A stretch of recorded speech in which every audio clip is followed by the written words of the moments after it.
would like to welcome 325D grantees to this webinar on project objectives and performance measures for the annual performance report for continuation funding.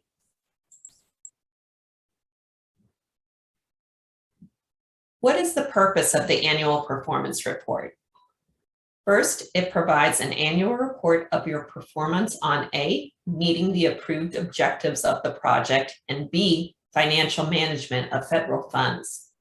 Second, it's required for all active grants, including those that are in no-cost extensions. And third, it's used by OSEP to determine if substantial progress has been made in order to grant continuation funding or a no-cost extension. So it is very important that we see change or progress in the performance report that reflects progress toward or meeting the goals of the project over time. Please note that when you hear the annual performance report, it will also be referred to as the APR or continuation report.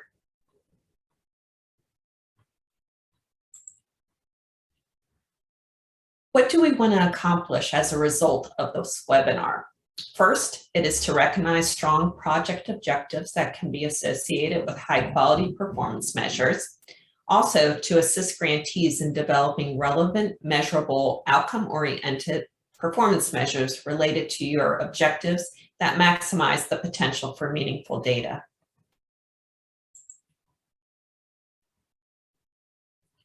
So why are high-quality objectives and measures important? It makes it easier for you to measure your progress for project management. It allows you to report progress easily and quantitatively. It helps to establish targets, both short-term or annual, plus long-term targets. And it allows OSEP staff to gather evidence of program effectiveness, both for the 325D program and the overall personal preparation program. However, I want you very much to think about other ways you can use this data and how it can be valuable to you. For instance, can the data be used to leverage the position of your program within your department or within the institution? Can it be used to recruit new students or new faculty? Can it be used to build relationships with different partner organizations?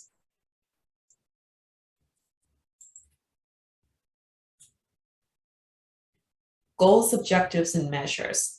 So what is the relationship between our program goal for personnel development and how it is related to your project objectives and performance measures? First, I want to remind you of our personnel development program goal. It is to help address state-identified needs for highly qualified personnel to work with infants, toddlers, and children with disabilities, and also to ensure that those personnel have the necessary skills and knowledge derived from practices that have been determined through scientifically based research and experience to be successful in serving those children. So your project objectives are what you propose that supports the personnel development program goal. Your performance measures are to help you measure your progress toward meeting your project objectives. Project objectives.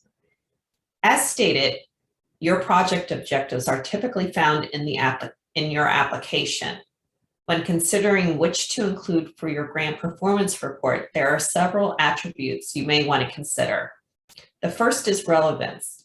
How relevant is the project objective to the overall goal of the PDP program and or the goal of the project? For example, a relevant objective would be ensure that early interventionists have knowledge and skills to implement evidence-based practices. We consider this to be a relevant project objective because it relates very closely to our overall PDP program goal in that it talks about knowledge and skills and evidence-based practices. Next, there is applicability regarding quality of project objectives. Here we want to consider is whether the project objective is applicable to the specific activities that are being conducted through your project. For example, an objective to increase knowledge of parents' rights under IDEA may not be the most applicable to a project preparing educators. Next is focus. The focus of an objective should not be too narrow, such as recruit and enroll 5 scholars, or overly broad that it lacks focus. Recruit and retain special educators and provide them with a high quality program to ensure that they are highly qualified to provide culturally competent evidence-based services to students with disabilities and their families, and that they remain in the field at least 3 years. That is an objective that lacks overall focus. It is too broad. Your objective should be written where you would have more than one measure under each objective, but not every single performance measure or program measure would fit under one objective. Finally, measurability refers to, are there concepts in the project objectives that lend themselves to measurement? If so, is measurement feasible? Here's an example of an objective that may be too difficult to measure. Build a professional collaborative culture. This may be difficult to measure quantitatively, so in choosing your objectives, make sure they can be measured.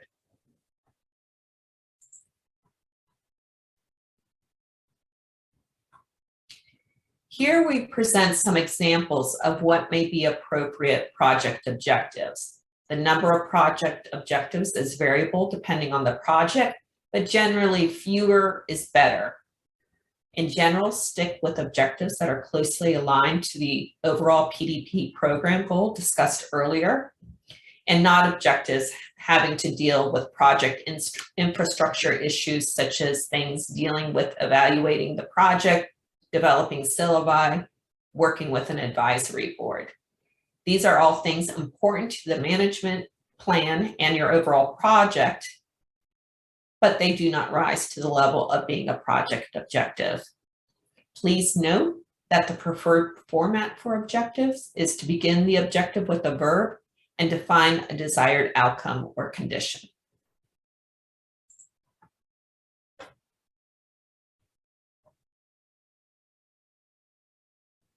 Performance measures are measurable indicators used to determine how well objectives are being met. They should indicate how will progress be assessed, how much progress will constitute success, and how will it be known if an objective or part of an objective has been achieved.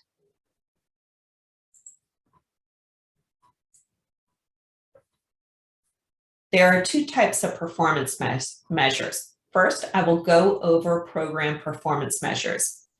Program performance measures are established by OSEP for the Personnel Development Program.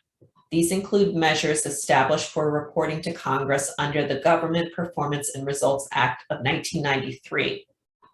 So how should you, as a grantee, address OSEP's program measures? Grantees should propose a project performance measure that addresses each program performance measure reported for the 325D program. The focus of the project measure should be clearly aligned with the program measure. We are going to provide some examples next. On the APR, the project measure that you choose must come immediately after the program measure, and they should be aligned.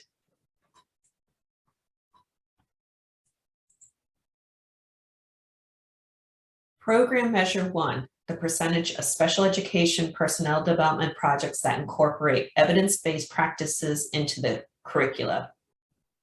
An aligned project performance measure example would be, by the end of year 1, 100% of literacy core courses will incorporate evidence-based practices in the curriculum as judged by 3 external reviewers using rubrics designed by the project. As you can see, there is alignment between the program measure and project measure that refers to curricula and evidence-based practices. Program measure 2. the percentage of scholars completing programs who are knowledgeable and skilled in evidence-based practices for children with disabilities. Project performance measure example. By the end of year 3, all scholars will demonstrate their knowledge of the research in evidence-based practices by conducting a research synthesis and receiving a rating of above average or better, a 4 or more on a 5-point scale by program faculty on a rating scale developed by the project. Here, the project measures specifies an example of how scholars demonstrate knowledge through a research synthesis and how that is determined by a rating scale. Program measure 3, the percentage of scholars who exit preparation programs prior to completion due to poor academic performance. A project performance measure example would be, as measured annually, no project-funded scholars will have exited the program due to poor academic or field-based experience or field-based performance. Program measure 4, the percentage of scholars completing preparation programs who are working in the area in which they were prepared upon program completion. A project performance measure aligned with that program measure may be, by the end of the project, 90% of scholars who have completed the program will be working in the area for which they were trained. Program measure 5, the federal cost per scholar who completed the preparation program.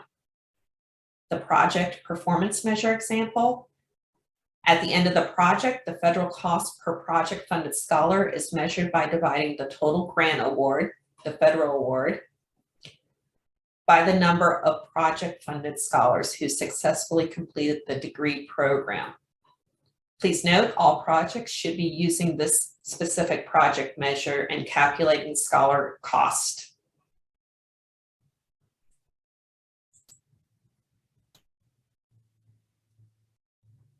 Program measure 6, the percentage of scholars who completed the preparation program and are employed in high-need districts.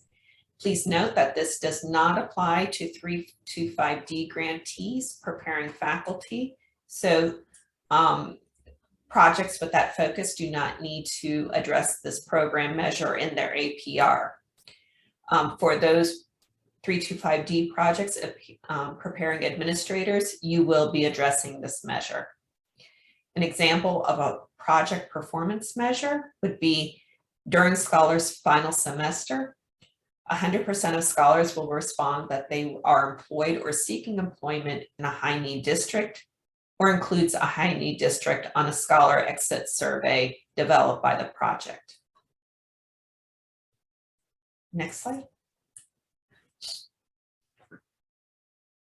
The percentage of scholars who completed the preparation program and are rated as effective by their employers. That's program measure 7. An example of a project, an aligned project performance measure could be at the completion of the program, all scholars will receive a rating of proficient or better on a comprehensive portfolio that supports acquisition of competencies in research, teaching, supervision, and knowledge of effective interventions and services in the scholar's content area by a faculty panel on a project developed rubric.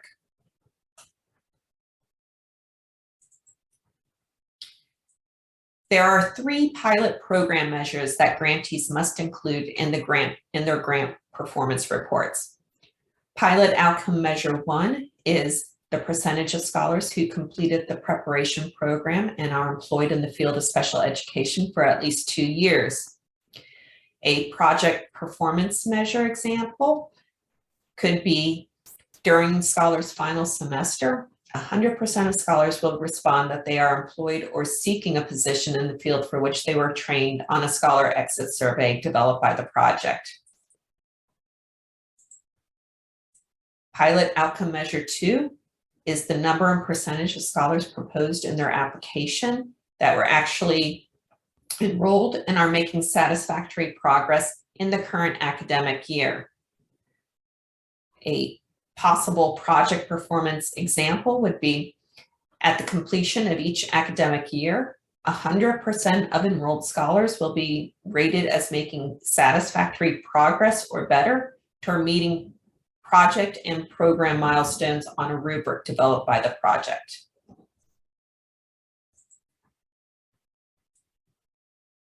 Pilot outcome measure 3.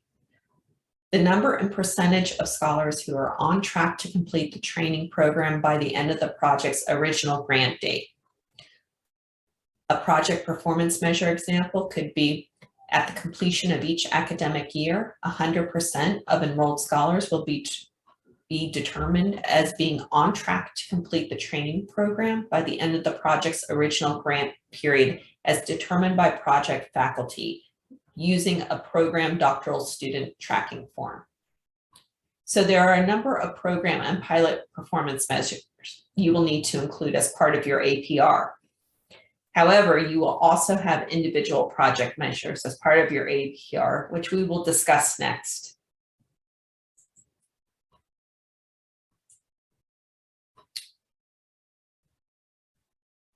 Project measures are measures that the grantee establishes to meet their project objectives and can address both the process of working toward an objective and the outcome related to meeting the objective.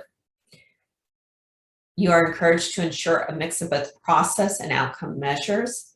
However, it's important to not focus exclusively on process measures and to make sure that you include outcome measures. So how do you decide that you have written a good project performance measure?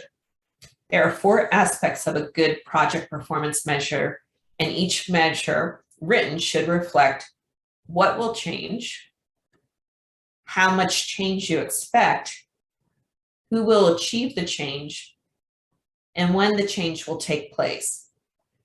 Remember that change indicates progress, and that is what your project officer needs to see. You should construct measures that can be taken annually or that change over time.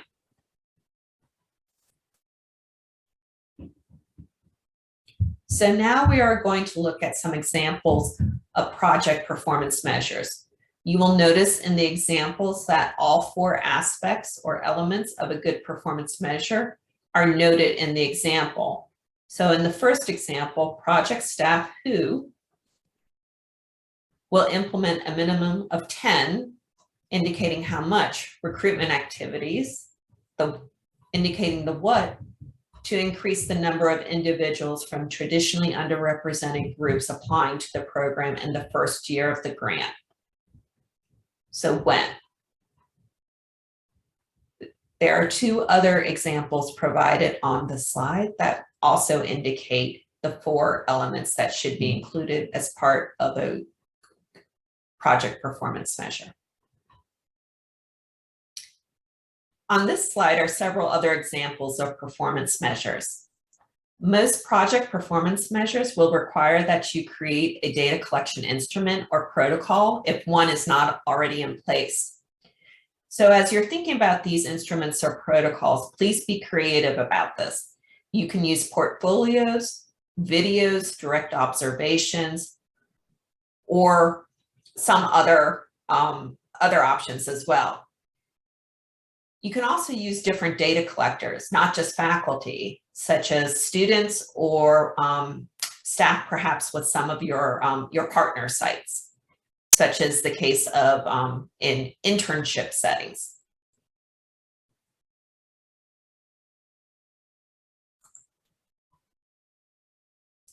I briefly want to discuss some of the common problems that come up with performance measures. So these are some considerations to keep in mind. First, activities are not performance measures. If the best response to your measure is, yes, we did that, or no, we didn't do that, it is likely an activity and not a performance measure. Examples of activities that we often see included are that scholars complete required coursework, faculty meet with scholars on a monthly basis, evaluate the project. So once again, those are all considered activities and not performance measures. Another common problem is that the measures need to be measurable. They need to be constructs that can be quantified. For example, maintain meaningful collaborative partnerships, provide mentors to socialize scholars to the program, provide academic support in areas of concern to scholars. These examples would not be good measures. They are all great goals, but they're not easily measurable.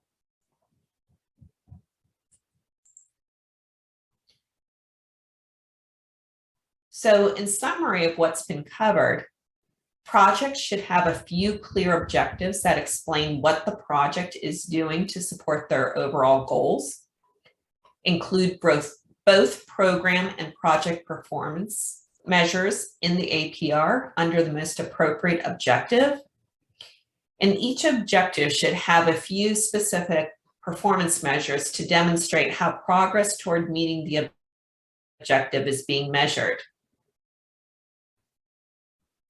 You should be including measures that demonstrate how you will be determining scholar competencies, project outcomes, and consider both key processes, but primarily outcome measures to include.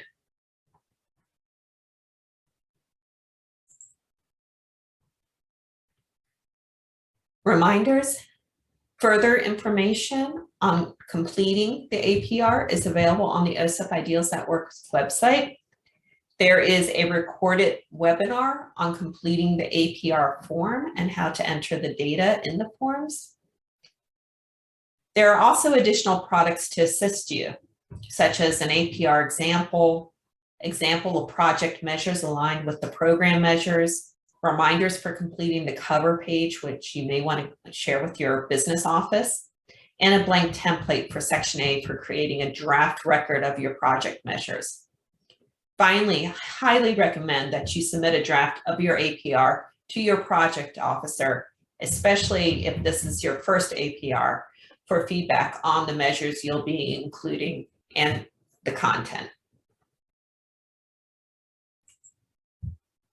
Thank you, and this concludes the webinar.